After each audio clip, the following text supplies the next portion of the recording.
नमस्कार प्यारे बच्चों, कैसे हो आप सभी। उम्मीद करता हूं कि आप लोग बहुत ही अच्छे होंगे, स्वस्थ होंगे और आप सभी की पढ़ाई भी बहुत ही अच्छी चल रही होगी। प्यारे बच्चों, आज का क्लास आप सभी बच्चों के लिए बहुत ही ज्यादा इंपॉर्टेंट है, क्योंकि आज के क्लास में हम लोग पढ़ने वाले हैं 12th क्लास के केमिस्ट्री का 70 मोस्ट इंपॉर्टेंट ऑब्जेक्टिव क्वेश्चन। और ये सारा प्रश्न आपके क्वेश्चन बैंक से सिलेक्ट किया गया है। तो बच्चा पार्टी, आज के क्लास को आप सभी बिल्कुल ध्यान से देखिएगा और आज के क्लास में दिए जाने वाले इन सारे प्रश्नों को आप लोग अच्छे से याद भी करते चलिएगा। ओके जी, चलिए फिर क्लास को स्टार्ट करते हैं। सारे बच्चे हमारे साथ चैट सेक्शन में आंसर को भी लगाते चलिएगा और लास्ट में बताइएगा कि इस 70 ऑब्जेक्टिव में आपका सही कितना हुआ। देखिए, पहला नंबर सवाल आपके सामने है, बता दो चैट सेक्शन में आंसर को। पहला नंबर सवाल कह रहा है बेरवादार ठोस का उदाहरण है। अब आपको बताना है निम्नलिखित में कौन सा है जो एमरफस सॉलिड का एग्जाम्पल है। क्या वो हीरा है, ग्रेफाइट है, नमक है या फिर रबर है। तो बच्चों हमने बताया था हीरा और ग्रेफाइट जो है ये हमारा कोवेलेंट क्रिस्टल है और ये नमक जो है ये हमारा आयनिक क्रिस्टल है। तो ये सब कैसे होगा, यानी कि हीरा, ग्रेफाइट और नमक जो है ये हमारा क्रिस्टल है, लेकिन रबर जो है ये नॉन क्रिस्टलाइन सॉलिड यानी कि अक्रिस्टलीय ठोस का उदाहरण है। इसीलिए हम कहेंगे कि बेरवादार ठोस का जो उदाहरण है वो हमारा रबर हो जाएगा। करेक्ट आंसर है, याद रखिएगा आप लोग। चलो आगे बढ़ते हैं। दूसरा नंबर सवाल देखिए क्या कह रहा है। दूसरा नंबर सवाल कह रहा है घनाकार क्रिस्टल में ब्रेविस जालकों की संख्या कितनी होती है। बच्चों हमने पहले भी बताया है आपको कि अगर घनाकार क्रिस्टल में ब्रेविस जालकों की संख्या पूछे तो 3 लगाना, अगर सिर्फ ब्रेविस जालकों की संख्या पूछे तो 14 लगाना, और अगर पूछे मूल क्रिस्टल तंत्रों की संख्या कितनी होती है तो 7 लगाना। ये हमने पहले भी बता चुका है, इसीलिए करेक्ट आंसर जो होगा वो ऑप्शन नंबर ए हो जाएगा, क्योंकि घनाकार क्रिस्टल में ब्रेविस जालकों की संख्या पूछा गया। चलिए अगला प्रश्न देखिए, तीसरा नंबर सवाल कह रहा है घोलक के 1 kg में उपस्थित घोल्य के मोलों की संख्या को क्या कहते हैं। घोलक के 1 kg में उपस्थित घोल्य के मोलों की संख्या को मोललता कहते हैं। भाई क्या कहते हैं, मोललता कहते हैं, जो कि ताप से जो है ये बिल्कुल स्वतंत्र होता है। याद रखिएगा, अगर आपसे पूछे निम्नलिखित में कौन सा है जो ताप से स्वतंत्र होता है तो आप लगाओगे मोललता, जिसे कि हम लोग स्मॉल एम के द्वारा डिनोट करते हैं, और एम बराबर क्या होता है, मोल प्रति केजी होता है। ये याद रखिएगा, ये मोललता का फॉर्मूला है, इसको याद रखिएगा, बहुत इंपॉर्टेंट है, ये भी आपके बोर्ड परीक्षा में पूछा जा सकता है। ओके जी, चलो फिर आगे बढ़ते हैं। चौथा नंबर सवाल आपके सामने है, बताओ। फोर्थ नंबर सवाल का रहा है निम्नलिखित में किसका हिमांक अवनमन अधिकतम होगा। बच्चा पार्टी ये सारा प्रश्न जरूर याद कर लेना, क्योंकि इस प्रकार के प्रश्न जो होते हैं वो आपके बोर्ड परीक्षा में ज्यादातर पूछे जाते हैं। देखिए फोर्थ नंबर सवाल का रहा है निम्नलिखित में किसका हिमांक अवनमन अधिकतम होगा। अधिकतम पूछा गया है तो वो पोटेशियम सल्फेट का होता है, K2SO4 हमारा करेक्ट हो जाएगा। क्या होगा बच्चों, K2SO4 हो जाएगा, जिसका जो है वांट ऑफ फैक्टर का मान अधिकतम होता है वो उसी का हिमांक अवनमन अधिकतम होता है। राइट आंसर ए हो जाएगा। चलिए आगे बढ़ते हैं। अगला नंबर सवाल देखिए, पांचवा नंबर सवाल कर रहे हैं सुक्रोज का सूत्र क्या होता है। बहुत ही आसान सा प्रश्न है। सुक्रोज का जो सूत्र होता है वो होता है C12H22 होता है और O11 होता है। यही तो सुक्रोज का सूत्र है। देख लो कि ऑप्शन नंबर दिया गया, ऑप्शन नंबर बी हमारा बिल्कुल सही आंसर है। याद रखिएगा बच्चों, 5 का correct answer option number B हो जाएगा, याद रखिएगा। ओके जी, चलो सुक्रोज जो होता है ये एक डाइसेक्राइड होता है जो ग्लूकोज और फ्रक्टोज से मिलकर बना होता है। याद रखिएगा आप लोग। चलिए 6 नंबर सवाल की ओर बढ़ते हैं। 6 नंबर सवाल हमारे सामने है, बताओ अमोनिया आर्द्र लाल लिटमस पत्र को किस रंग में बदल देता है। अब आपको बताना है अमोनिया आर्द्र लाल लिटमस पत्र को किस रंग में बदल देता है, बता दो बच्चा पार्टी। 6 का करेक्ट आंसर, अमोनिया जो होता है ये क्षारीय होता है और ये लाल लिटमस पत्र को नीले रंग में बदल देता है। Correct answer option number A हो जाएगा। 6 का बच्चों ऑप्शन नंबर ए को लगाना। चलिए 7 नंबर सवाल देखिए, फटाफट से चैट सेक्शन में आंसर को आप लोग लगाते चलिए। मानव शरीर नहीं उत्पन्न करता है, ये तो हमने बता चुका है कि ये विटामिन जो है ये हम भोजन के द्वारा प्राप्त करते हैं, बाहरी पदार्थ को खा के प्राप्त करते हैं, इसलिए विटामिन जो है ये हमारा शरीर खुद उत्पन्न नहीं करता है, इसे हमें लेना पड़ता है। इसीलिए करेक्ट आंसर जो होगा वो ऑप्शन नंबर सी हो जाएगा। चलो 8 नंबर सवाल की ओर बढ़ते हैं। 8 नंबर सवाल है बच्चों, अगर चैनल पे पहली बार जुड़ रहे हो तो आप लोग अपना अगर अच्छी तैयारी करना चाहते हो तो आप हमारे साथ जुड़ भी सकते हो। डेली क्लास का टाइम शाम के 7 बजे होता है और शाम के 8 बजे भी क्लास होता है। देखो जिस जीव के कारण रोग उत्पन्न होता है उसे हम लोग पैथोजन कहते हैं। क्या कहते हैं बच्चा पार्टी, पैथोजन कहते हैं। याद रखिएगा, ये भी प्रश्न आपके बोर्ड एग्जाम के लिए इंपॉर्टेंट है। चलिए 9 नंबर सवाल की ओर बढ़ते हैं। ये रहा आपके सामने प्रश्न, बता दो निम्नलिखित में कौन ब्रॉड स्पेक्ट्रम एंटीबायोटिक नहीं है। अब आपको बताना है निम्नलिखित में कौन सा है जो ब्रॉड स्पेक्ट्रम एंटीबायोटिक नहीं है, तो वो हमारा पेनिसिलिन है, जो कि नहीं होता है। ऑप्शन सी करेक्ट आंसर है। 9 का क्या लगाओगे बच्चों, ऑप्शन सी करेक्ट हो जाएगा। चलो आगे बढ़ते हैं। 10 नंबर सवाल देखिए क्या कर रहा है। 10 नंबर सवाल आपके सामने, बताओ संक्रमण तत्वों को और भी नाम से जाना जाता है। निम्नलिखित में कौन सा है जो संक्रमण तत्व का एक दूसरा रूप है, तो वो हमारा डी ब्लॉक एलिमेंट्स होता है। डी ब्लॉक एलिमेंट्स को हम लोग ट्रांजिशन एलिमेंट्स भी कहते हैं। यहाँ पे देख लो, ट्रांजिशन एलिमेंट्स भी इसको कहा जाता है। इसलिए correct answer option number D हो जाएगा। बच्चा पार्टी इंग्लिश मीडियम और हिंदी मीडियम दोनों में दिया गया है। अच्छे से देखो, अगर आप इंग्लिश मीडियम के हो तो नीचे वाले को पढ़ो, अगर आप हिंदी मीडियम से हो तो ऊपर वाला तो मैं बता भी रहा हूं। चलो फिर 11 नंबर सवाल देखिए क्या कर रहा है। 11 नंबर सवाल कर रहा है कि आयनीकरण का सिद्धांत किसके द्वारा दिया गया, बताओ आयनीकरण का सिद्धांत जो ये किसने दिया, बताओ बच्चा पार्टी। तो बस इतना याद रखिएगा, आ से आयनीकरण और आ से आर्हेनियस। सामने ऑप्शन नंबर बी बिल्कुल सही आंसर है। आयनीकरण का सिद्धांत आर्हेनियस के द्वारा दिया गया बच्चों, ऑप्शन नंबर बी आपका सही आंसर है, याद रखना आप सब। चलो आगे बढ़ते हैं। 12 नंबर सवाल देखिए क्या कर रहा है। निम्नलिखित में कौन विलयन में विद्युत का संचालन करते हैं, बताओ जी निम्नलिखित में कौन सा है जो विलयन में विद्युत का संचालन करते हैं, बताओ बच्चा पार्टी। तो वो हो जाता है वैद्युत अपघट्य। ऑप्शन नंबर ए हमारा क्या होगा बच्चों, सही आंसर हो जाएगा। वैसा पदार्थ जो पानी में घुलकर आयनों में डिसोसिएट हो जाता है उसे क्या कहते हैं, वैद्युत अपघट्य कहते हैं, और वो विद्युत का संचालन करते हैं। याद रखिएगा ऑप्शन ए करेक्ट हो जाएगा। चलिए 13 नंबर सवाल हमारे सामने ऐसा प्रश्न है, अपोलो मिशन में प्रयुक्त कौन सा सेल होता है, वो होता है बेकन सेल हुआ था। कौन सा बच्चा पार्टी, बेकन सेल। ऑप्शन नंबर डी करेक्ट हो जाएगा, जिसमें कि H2 और O2 उसमें मिला हुआ था, जो कि प्रदूषण मुक्त होता है। चलिए आगे बढ़ते हैं। अगला नंबर सवाल हमारे सामने है, बताओ 14 नंबर सवाल का अपोलो मिशन में प्रयुक्त फ्यूल सेल कौन सा था, तो अभी तो हमने बताया H2 और O2 था, यानी कि हाइड्रोजन और ऑक्सीजन था। Correct answer option number B हो जाएगा, जो कि ये क्या होता है, ये प्रदूषण मुक्त होता है। चलिए फिर आगे बढ़ते हैं। 15 नंबर सवाल हमारे सामने है, बताओ 15 नंबर सवाल का गैल्वेनिक सेल में एनोड जो होता है वो क्या होता है, वो ऋणात्मक इलेक्ट्रोड होता है। क्या होता है बच्चा पार्टी, ऋणात्मक इलेक्ट्रोड होता है। 15 का सही जवाब जो होगा वो ऑप्शन ए हो जाएगा, याद रखिएगा। और अगर कैथोड की बात हो तो वो धनात्मक इलेक्ट्रोड होता है। चलिए फिर आगे बढ़ते हैं। 16 नंबर सवाल का देखिए, निम्नलिखित में कौन अनुसंख्यक गुणधर्म है, पूछा गया बच्चा पार्टी। देखो विलयन का अनुसंख्यक गुणधर्म वह है जो विलयन में उपस्थित विलय के कणों की संख्या पर निर्भर करता है। बताओ, हमने एग्जाम्पल भी बताया था, कौन सा, क्वथनांक का उन्नयन, हिमांक का अवनमन, प्रासरणी दाब और वाष्प दाब का अपेक्षिक अवनमन। ये 4 एग्जाम्पल हमने बताया था और ये 4 ही होता है। तो बता दो कौन सा, तो परासरण दाब हमारा करेक्ट हो जाएगा, जो कि पूछा गया अनुसंख्यक गुणधर्म है, यानी कि क्वालिटेटिव प्रॉपर्टीज पूछा गया, इसलिए करेक्ट आंसर डी हो जाएगा, याद रखना आप सब। चलो 17 नंबर सवाल देखिए बच्चा पार्टी क्या कर रहा है, पहाड़ों पर जल का क्वथनांक कम हो जाता है क्योंकि वहां पर वायुमंडलीय दाब जो है वो कम होता है। करेक्ट आंसर आपका क्या होगा बच्चों, ऑप्शन ए करेक्ट हो जाएगा। याद रखिएगा, क्या बोलते हैं, atmospheric pressure is low. Option number A correct हो जाएगा, याद रखिएगा, बहुत इंपॉर्टेंट प्रश्न है। चलो आगे बढ़ते हैं। अगला प्रश्न देखिए 18 नंबर सवाल हमारे सामने है, बताओ 18 नंबर सवाल कर रहा है, निम्नलिखित में से कौन कार्बोहाइड्रेट प्रकृति में प्रचुर मात्रा में पाया जाता है। बताओ कौन सा कार्बोहाइड्रेट है जो प्रकृति में प्रचुर मात्रा में पाया जाता है, तो सेल्यूलोज होता है। क्या होता है बच्चा पार्टी, सेल्यूलोज होता है, याद रखना, ऑप्शन डी करेक्ट हो जाएगा। बच्चों क्लास को एक बार लाइक करते चलिएगा सभी बच्चे, आप लोग लाइक करने के लिए भूल जाते हो बच्चा पार्टी, इसलिए सभी बच्चे एक बार लाइक वाले बटन को दबा दो। ओके जी, चलो आगे बढ़ते हैं। अगला नंबर सवाल हमारे सामने है, बता दो। अगला नंबर सवाल देखिए, ब्यूना एस में एस का अर्थ क्या होता है, बता दो बच्चों क्या होगा। ब्यूना एस में एस का जो अर्थ होता है वो क्या होता है बच्चों, वो स्टायरीन होता है। क्या होता है, स्टायरीन होता है। Correct answer option number C हो जाएगा, 19 का सी लगाना। ओके जी, चलो स्टायरीन और ब्यूटाडाइन से ये बना होता है, इसलिए करेक्ट आंसर सी हो जाएगा।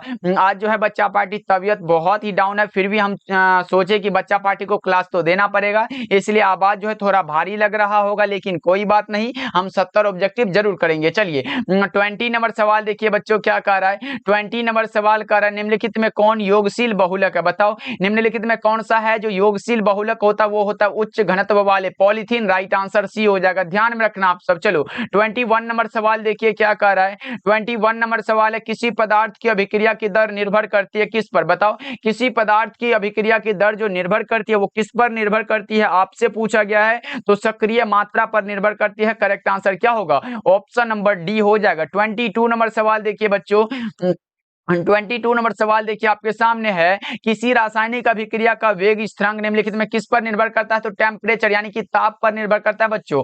ऑप्शन नंबर ए आपका सही आंसर है, याद रखना आप सब। चलो 23 नंबर सवाल हमारे सामने है, बताओ किस कोटि की अभिक्रिया के लिए वेग तथा वेग स्थिरांक की इकाई समान होती है? तो बच्चों हमने कई बार बता चुका है कि शून्य कोटि की अभिक्रिया की दर निश्चित होती है, इसीलिए हम लगाएंगे जीरो ऑर्डर रिएक्शन शून्य कोटि की अभिक्रिया। और बच्चों यहां तक आ गए हैं तो मैं बता दूं, शून्य कोटि की अभिक्रिया और प्रथम कोटि की अभिक्रिया जो है ये 2 नंबर और 5 नंबर के लिए इंपॉर्टेंट होता है। इन दोनों को जो है सिद्ध कर लीजिएगा, और दोनों के लिए बूलियन व्यंजक जो निकालने के लिए बोल रहा है उसको भी आप लोग सिद्ध करके रखिएगा, क्योंकि ये 5 नंबर में दोनों में से कोई आ सकता है, याद रखना आप सब। चलो 24 नंबर सवाल देखिए क्या कह रहा है। 24 नंबर सवाल है, प्रथम कोटि की अभिक्रिया के लिए, हाँ ये भी इंपॉर्टेंट होता है 5 नंबर के लिए, कि प्रथम कोटि की अभिक्रिया के लिए हाफ लाइफ को सिद्ध कीजिए, यानी कि T1/2 जो होता है इसको सिद्ध करना है। इसको सिद्ध करने के लिए 5 नंबर दिया जाता है आपको, इसलिए इसको भी निकाल के रखिएगा। देखिए ये पूछा गया प्रथम कोटि की अभिक्रिया के लिए हाफ लाइफ कितना होता है? 0.693/में होता है। ऑप्शन बी हमारा राइट आंसर है।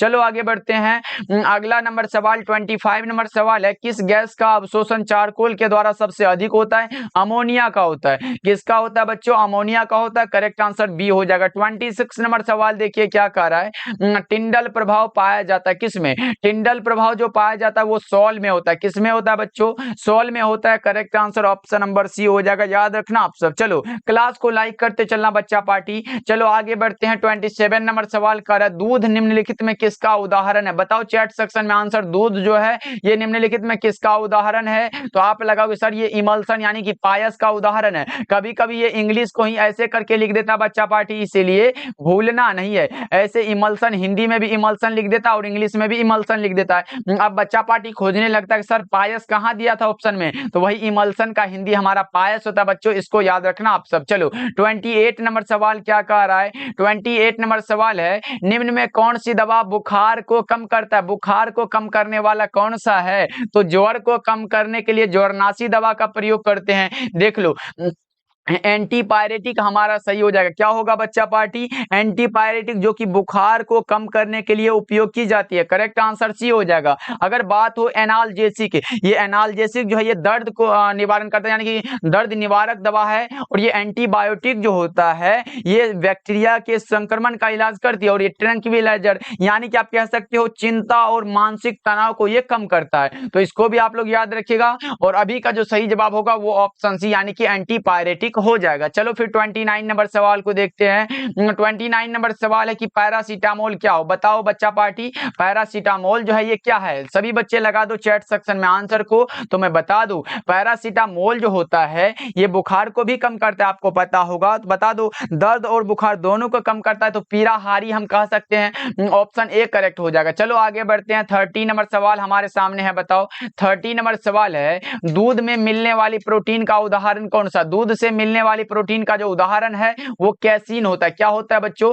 कैसीन होता है। राइट आंसर ए हो जाएगा, याद रखना आप सब। चलो 31 नंबर सवाल देखिए क्या करा बच्चों। इन सारे प्रश्नों को जरूर याद कर लेना भाई, क्वेश्चन बैंक से लाया हूं, चुन के लाया हूं, जो आपके बोर्ड परीक्षा में देखा गया, बार बार पूछे जाते। देखिए 31 नंबर सवाल है, हाइड्राजीन एक दवा है जिसका उपयोग निम्नलिखित में किसके इलाज में होता है? तो हाइड्राजीन का जो उपयोग होता है वो ट्यूबरकुलोसिस में होता है। करेक्ट आंसर क्या होगा बच्चों? ऑप्शन नंबर डी हो जाएगा, याद रखना आप सब। चलो आगे बढ़ते हैं।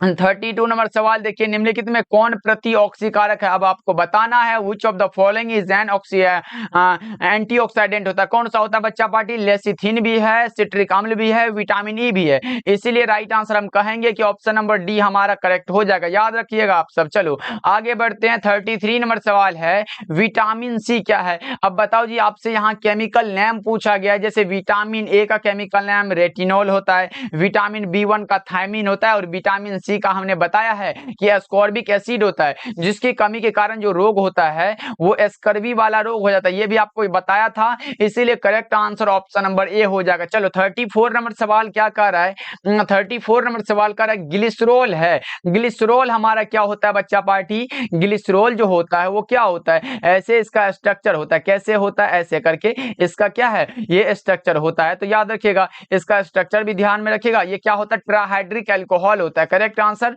डी हो जाएगा, याद रखिएगा आप लोग। चलिए फिर आगे बढ़ते हैं, अगला नंबर सवाल हमारे सामने है, बताओ। अगला नंबर सवाल देखिए क्या कर रहा है, एंजाइम क्या है। तो एंजाइम हमारा प्रोटीन है। एंजाइम क्या है बच्चों, प्रोटीन हो जाएगा। Right answer option number C हो जाएगा। 35 का सी लगाना। चलो 70 का आधा हो चुका है, अब आधा और भी प्रश्न बचा हुआ है, अच्छे से लगाते चलो आंसर को। 36 नंबर सवाल है, गेलेना किसका अयस्क होता है, तो लेड का होता है। किसका होता है बच्चों, लेड का होता है। करेक्ट आंसर आपका ऑप्शन नंबर बी हो जाएगा। चलिए अगला प्रश्न देखते हैं, 37 नंबर सवाल है। 37 नंबर सवाल है, हमेशा स्वतंत्र अवस्था में पाया जाने वाला धातु कौन सा है। अब आप बता दो, हमेशा स्वतंत्र अवस्था में पाया जाने वाला जो धातु होता है वो हमारा सोना होता है। कौन सा बच्चा पार्टी, सोना होता है। ऑप्शन ए करेक्ट हो जाएगा, क्योंकि सोना जो है रासायनिक रूप से बहुत निष्क्रिय होता है, इसीलिए यह प्रकृति में शुद्ध रूप में पाया जाता है। याद रखिएगा, ऑप्शन ए करेक्ट हो जाएगा। आगे बढ़ते हैं, अगला नंबर सवाल हमारे सामने 38 नंबर सवाल है, निम्नलिखित में कौन एल्यूमिनियम के प्रमुख अयस्क है, तो वो बॉक्साइट है। एल्यूमिनियम का जो मेन ओर्स होता है वो हमारा बॉक्साइट है बच्चों। ऑप्शन नंबर ए को लगाना करेक्ट हो जाएगा। आगे बढ़ते हैं, 39 नंबर सवाल देखिए, लोहे का मुख्य ऑक्साइड अयस्क कौन सा है। अगर लोहे का ऑक्साइड अयस्क पूछे तो सिडेराइट भी है, हेमेटाइट भी है, तो देखिए, लेकिन अगर मुख्य ऑक्साइड पूछे तो वो हमारा हेमेटाइट होता है। राइट आंसर क्या लगाओगे, ऑप्शन नंबर बी हो जाएगा। 40 नंबर सवाल क्या कह रहा है, 40 नंबर सवाल है, श्रृंखलन गुण यानी कि चेन प्रॉपर्टी सबसे ज्यादा किसमें होता है, बताओ आप लोग बच्चा पार्टी। चेन प्रॉपर्टी जो होता है वो होता है कार्बन में। किसमें होता है बच्चा पार्टी, कार्बन में। ऐसे ऐसे करके चेन प्रॉपर्टी जो बनता है वो कार्बन में ही ऐसा गुण होता है। ऑप्शन बी राइट आंसर है। चलो फिर आगे बढ़ते हैं, अगला नंबर सवाल 41 नंबर सवाल है, अणुचुंबकत्व प्रदर्शित करने वाला कौन सा पदार्थ होता है। अणुचुंबकत्व प्रदर्शित करने वाला जो पदार्थ होता है वो ऑक्सीजन यानी कि O2 होता है बच्चों, याद रखिएगा। और H2O और ये C6H6 जो है ये प्रतिचुंबकीय है, इसको भी आप लोग याद रखिएगा। 42 नंबर सवाल है, निम्नलिखित में कौन सी गैस जल पर एकत्र नहीं की जा सकती है। बताना है आपको, निम्नलिखित में कौन सी गैस है जो जल पर एकत्र नहीं की जा सकती है, तो वो हमारा सल्फर डाइऑक्साइड है। कौन सा है बच्चा पार्टी, सल्फर डाइऑक्साइड है। Correct answer option number C हो जाएगा, याद रखिएगा आप लोग। चलो आगे बढ़ते हैं, अगला नंबर सवाल देखिए, 43 नंबर सवाल है, हीलियम का मुख्य स्रोत कौन सा है। हीलियम का अगर स्रोत की बात हो वो मोनाजाइट होता है। एक बार पूछा गया हीलियम का संकेत क्या होता है, तो वो होता है He बच्चों, ये भी आया था। और टीन का भी पूछा था तो वो SN होता है। ये सब संकेत वाला आपको याद रखना, ये आप लोग 9th में भी पढ़े हो, 10th में भी, इसलिए इसमें घबराने की बात नहीं है। अच्छे से इसको एक बार देख लीजिएगा, क्योंकि अब की बार हो सके आज आपके बोर्ड एग्जाम में। चलिए 44 नंबर सवाल क्या कह रहा है, देखिए 44 नंबर सवाल कह रहा है, प्रथम संक्रमण श्रेणी में उच्चतम ऑक्सीकरण अवस्था प्रदर्शित करने वाला जो तत्व होता है वो कौन सा होता है, वो मैग्नीज होता है। कौन सा होता है बच्चों, मैग्नीज होता है। Correct answer option number D हो जाएगा, जिसका ऑक्सीडेशन नंबर +7 के आसपास होता है। चलिए अगला प्रश्न देखिए, 45 नंबर सवाल है।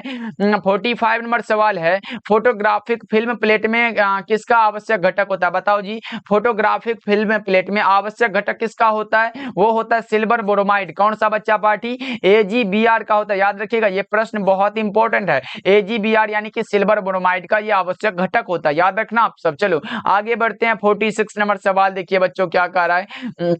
46 नंबर सवाल है, पृथ्वी की परत में सबसे अधिक मात्रा में पाया जाने वाला कौन सा धातु है। पृथ्वी की परत में सबसे अधिक मात्रा में जो पाया जाता है वो एल्यूमिनियम होता है। क्या होता है बच्चों, एल्यूमिनियम होता है। Right answer option number A हो जाएगा 46 का। ध्यान में रखिएगा, ये भी प्रश्न आपके बोर्ड परीक्षा में पूछा जा चुका है। 47 नंबर सवाल देखिए क्या कह रहा है। 47 नंबर सवाल है, विटामिन B12 में उपस्थित रहता है कौन सा, तो कोबाल्ट रहता है। विटामिन B12 में जो सब उपस्थित रहता है वो कोबाल्ट होता है। 47 का जो सही जवाब होगा वो ऑप्शन नंबर ए हो जाएगा। और याद रखिएगा, विटामिन B12 जो है ये सभी विटामिन में सबसे बड़ा और जटिल विटामिन है, ये भी आपको याद रखना है। चलिए 48 नंबर सवाल कह रहा है, 48 नंबर सवाल है कि समन्वय यौगिकों के लिए सबसे पहला महत्वपूर्ण सिद्धांत किसने दिया था, ये दिया था वर्नर साहब ने। किसने दिया था बच्चों, वर्नर ने दिया था। राइट आंसर ऑप्शन सी हो जाएगा, याद रखिएगा आप लोग। चलिए आगे बढ़ते हैं, अगला नंबर सवाल कह रहा है कि एल्कील हैलाइड का उपयोग उपयोग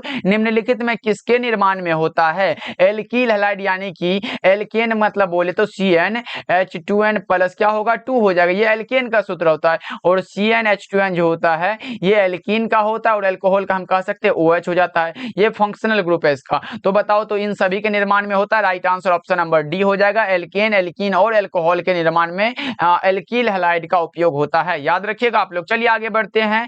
50 नंबर सवाल हमारे सामने प्रश्न है, बताओ निम्नलिखित में कौन सर्वाधिक अम्लीय है? सबसे अधिक अम्लीय जो होता है वो एम क्लोरोफिनोल होता है बच्चों, ऑप्शन सी आपका सही आंसर होने वाला है। 50 का सी जितने भी बच्चे लगाए हो करेक्ट हो जाएगा, याद रखिएगा आप लोग। चलिए फिर आगे बढ़ते हैं बच्चों। अगला नंबर सवाल देखिए क्या कह रहा है, मोनोहाइड्रिक अल्कोहल का सामान्य सूत्र क्या होता है? मोनोहाइड्रिक अल्कोहल का सामान्य सूत्र बता दो बच्चों। 51 नंबर सवाल का जवाब क्या होगा? आपके सामने है क्वेश्चन, तो वो होता है, वो हमारा क्या होता है CnH2n प्लस 1 होता है और ऊपर से कौन सा OH समूह लग जाता है, यही होता है। करेक्ट आंसर आपका ए हो जाएगा। कितने बच्चे ए लगाए हो फटाफट से लगा दो और क्लास को सभी बच्चे लाइक भी करते चलिएगा। 52 नंबर सवाल देखिए बच्चों क्या कह रहा है। 52 नंबर सवाल है, IUPAC प्रणाली में एसीटोन का नाम क्या होता है? प्रोपेनोन होता है। IUPAC प्रणाली में एसीटोन का नाम जो है वो प्रोपेनोन होता है, राइट आंसर सी हो जाएगा। 53 नंबर सवाल है बच्चों।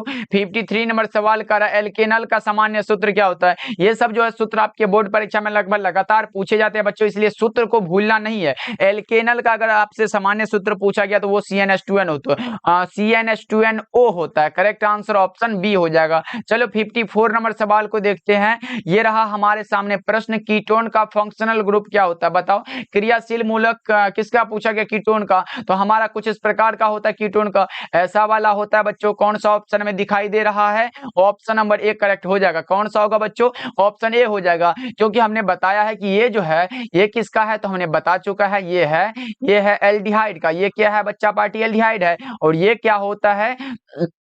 ये अल्कोहल का है। और ये क्या होता है? ये कार्बोक्सिलिक एसिड होता है। क्या होता है बच्चा पार्टी? कार्बोक्सिलिक एसिड होता है। तो ये सब नहीं होगा, हमारा correct answer option number A हो जाएगा। 55 नंबर सवाल देखिए क्या कह रहा है, निम्नलिखित में कौन एस्टर का क्रियाशील मूलक यानी कि फंक्शनल ग्रुप है? COOR होता है। कौन सा होता है बच्चों?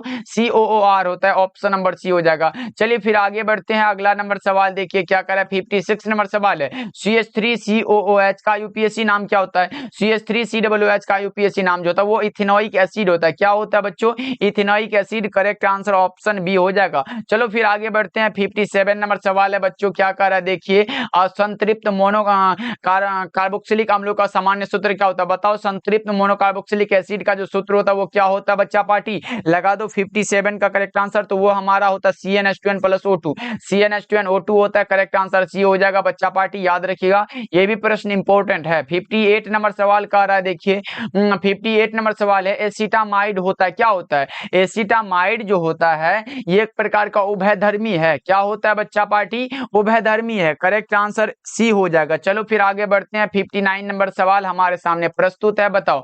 59 नंबर सवाल है, सेकेंडरी एमीन का क्रियाशील मूलक कैसे होता है? बताओ। सेकेंडरी एमीन यानी कि देखो एमीन जैसे हमारा alcohol 1 degree 2 degree 3 degree alcohol होता है, उसी प्रकार जो है ये हमारा 1 डिग्री एमीन भी होता है। क्या होता है बच्चा पार्टी? 1 डिग्री एमीन होता है। 2 डिग्री क्या होता है? 2 डिग्री एमीन भी होता है। उसके बाद क्या होता है? 3 डिग्री एमीन भी होता है। ये हमने पहले भी बता चुका है, आज भी बता दे रहा हूं।